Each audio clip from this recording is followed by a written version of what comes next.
أعوذ بالله من الشيطان الرجيم بسم الله الرحمن الرحيم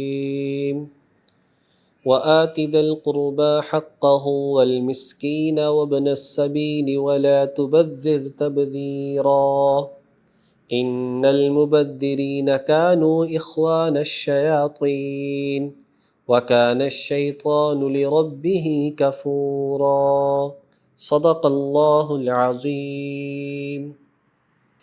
وآت ذی القربى حقہ، اور رشتہ داروں کو اس کا حق دے دو، والمسکین، اور مسکین کو، وابن السبیل، اور مسافر کو، ولا تبذر تبذیرا، اور اپنے مال کو بیہودہ کاموں میں نہ اڑاؤ۔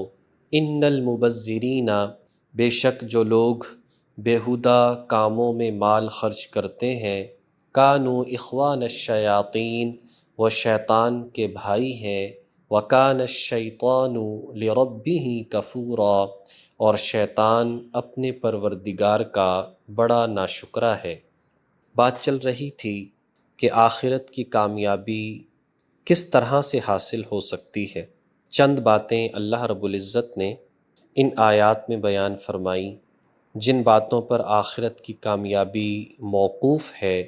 تو شروع میں ذکر آیا کہ اللہ کے علاوہ کسی اور کو معبود نہ بناؤ، عبادت صرف اور صرف اللہ کی کرو۔ آگے ارشاد فرمایا والدین کے ساتھ حسن سلوک کرو۔ اسی سلسلے کو آگے بڑھاتے ہوئے ارشاد فرمایا کہ رشتہ داروں کو ان کا حق ادا کر دو۔ مطلب یہ ہے کہ جو حقوق تمہارے ذمے ہیں ان حقوق کو ادا کرو۔ رشتہ داری کا حق بعض اوقات مالی ہوتا ہے، اور بعض اوقات مال کے علاوہ ویسے تعاون ہوتا ہے، چاہے وہ اس کی دیکھ بھال ہے، چاہے وہ بیمار کی تیمارداری ہے، چاہے وہ خوشی غمی میں شرکت ہے، اور چاہے مالی طور پر اس کا خیال رکھا جائے اور اس پر خرچ کیا جائے۔ والمسکین، اور مسکین اسے کہتے ہیں جو زکوٰۃ ادا نہ کر سکتا ہو، جو صاحب نصاب نہ ہو۔ تو ظاہری بات ہے زکوٰۃ اس کو ادا کرنی چاہیے، زکوٰۃ کا مال اس کو دینا چاہیے، اس کے ساتھ تعاون کرنا چاہیے۔ وابن السبیل، اور مسافر کو اس کا حق دے دو۔ ایک تو مسافر کا حق کہیں پر ہے تو اس کی رہنمائی کرنا، اس کو راستہ بتانا، اور اگر کوئی اسی طرح کا خطرہ نہ ہو اس کو رہنے کی جگہ دینا، اور اسی طرح سے اگر وہ اپنے گھر سے بہت دور ہے اور اسے کسی طرح کی کوئی حاجت ہے تو اس کے ساتھ بھی تعاون کرنا، یہ اس کا حق ہے۔ ولا تبذر تبذیرا، اور تبذیر میں، فضول کاموں میں اپنے مال کو خرچ نہ کرو۔ قرآن کریم میں دو طرح کے الفاظ آتے ہیں فضول خرچی کے حوالے سے، ایک لفظ ہے تبذیر اور ایک ہے اسراف۔ دونوں میں فرق ہے۔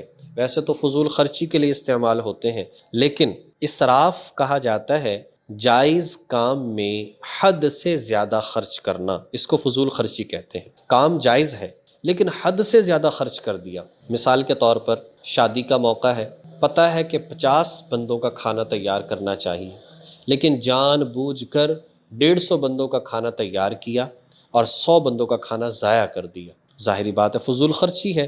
اب خرچ کرنا تو وہاں پر جائز تھا، لیکن حد سے زیادہ خرچ کرنا جائز نہیں تھا، اس کو کہتے ہیں اسراف۔ اور ایک ہے تبذیر۔ تبذیر کہا جاتا ہے ناجائز کاموں میں خرچ کرنا، تبذیر کہا جاتا ہے گناہ کے کاموں میں خرچ کرنا، تبذیر کہا جاتا ہے بیہودگی میں پیسے کو خرچ کرنا۔ ظاہر ہے کہ وہاں تو 1 روپیہ بھی خرچ کرنے کی اجازت نہیں ہے۔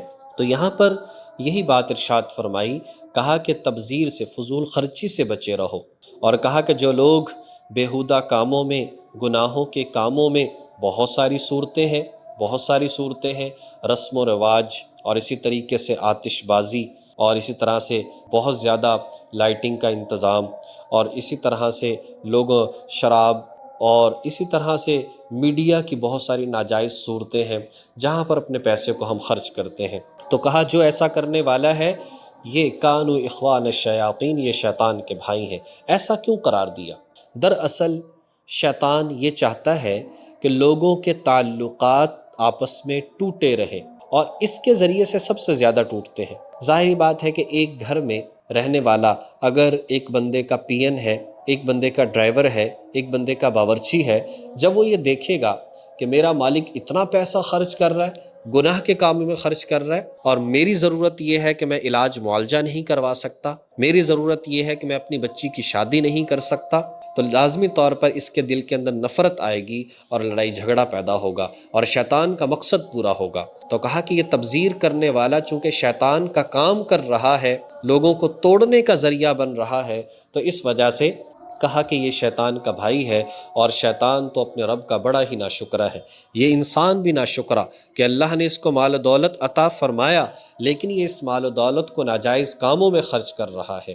وَإِمَّا تُعْرِضَنَّ عَنْهُمْ، اور اگر تمہیں ان رشتہ داروں سے، ان مساکین سے، ان مسافروں سے منہ پھیرنا پڑے کہ تم نہیں دے سکتے، ابتغاء رحمت من ربک، اپنے رب کی رحمت کی وجہ سے، ترجوہا کہ جس کی تمہیں امید ہے، یعنی ایک بندے کے پاس کچھ لینے کے لیے کوئی آیا، اس کے پاس اس وقت دینے کو کچھ نہیں ہے، لیکن اسے امید ہے کہ آئندہ مل جائے گا۔ رحمت سے مراد یہ ہے، اسے امید ہے میری سیلری مل جائے گی، اسے امید ہے فصل اٹھاؤں گا غلہ مل جائے گا، اسے امید ہے فلاں جگہ سے کچھ آنے والا ہے تو لہٰذا پھر دے دوں گا۔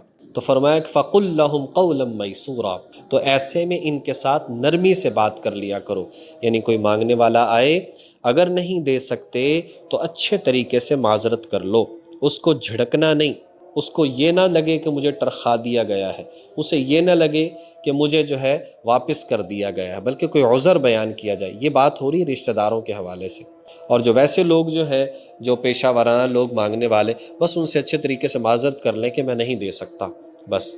لیکن جو رشتہ دار ہوں تو ان کو کوئی ایسی بات بتائی جائے جس سے انہیں اطمینان ہو جائے۔ وَلَا تَجْعَلْ يَدَكَ مَغْلُولَةً، اور نہ تو اپنے ہاتھوں کو گردن سے باندھ کر رکھو، وَلَا تَجْعَلْ، نہ بناؤ، یدک اپنے ہاتھ کو، مغلولتاً بندھا ہوا، اِلَىٰ عُنُقِک اپنی گردن پر، مراد یہ کہ کنجوس نہ بنو، مال و دولت ہے لیکن اپنے ہاتھ بس بند، کسی پر خرچ نہیں کر سکتا۔ وَلَا تَبْسُطْهَا كُلَّ الْبَسْطِ، اور نہ ہی ایسے ہاتھ بالکل کھلے چھوڑ دو، یعنی فضول خرچی بھی نہ کرو۔ فَتَقْعُدَ مَلُومًا مَحْسُورًا، اگر تم ایسا کرو گے تو قابل ملامت ہو جاؤ گے اور تھک ہار کر بیٹھ جاؤ گے، مسحورا، تھک ہار کر بیٹھ جاؤ گے۔ یعنی مراد یہ ہے انسان نہ تو کنجوس بن جائے کہ اپنے گھر والوں پر جائز ضروریات میں بھی خرچ نہ کرے، جائز خواہشات بھی پوری نہ کرے، اور نہ ہی اتنا فضول خرچ بن جائے کہ بیکار کاموں میں خرچ کرتا پھرے، بلکہ چاہیے کہ انسان اعتدال کے ساتھ خرچ کرے۔ ان ربک یبسط الرزق لمن یشاء ویقدر، حقیقت یہ ہے کہ تمہارا رب جس کے لیے چاہتا ہے رزق کو بڑھا دیتا ہے، وَيَقْدِرْ، اور جس کے لیے چاہتا ہے تنگی پیدا کر دیتا ہے۔ إِنَّهُ كَانَ بِعِبَادِهِ خَبِيرًا بَصِيرًا، یقین رکھو کہ وہ اپنے بندوں کے حالات سے اچھی طرح باخبر بھی ہے، انہیں پوری طرح دیکھ بھی رہا ہے۔ تو ان آیات میں جو بھی اعمال بتائے گئے ہیں، خاص طور پر اسراف، تبذیر سے بچنا، اللہ کے راستے میں اعتدال کے ساتھ خرچ کرنا، اپنی آخرت کو مال و دولت کے ذریعے سے بنانا، یہی انسان کی کامیابی ہے۔ گویا کہ مال آزمائش بھی ہے انسان کے لیے، اور بہت بہترین ذریعہ بھی ہے آخرت بنانے کے لیے۔ اللہ جل شانہ توفیق عمل نصیب فرمائے۔ وآخر دعوانا ان الحمد للہ رب العالمین۔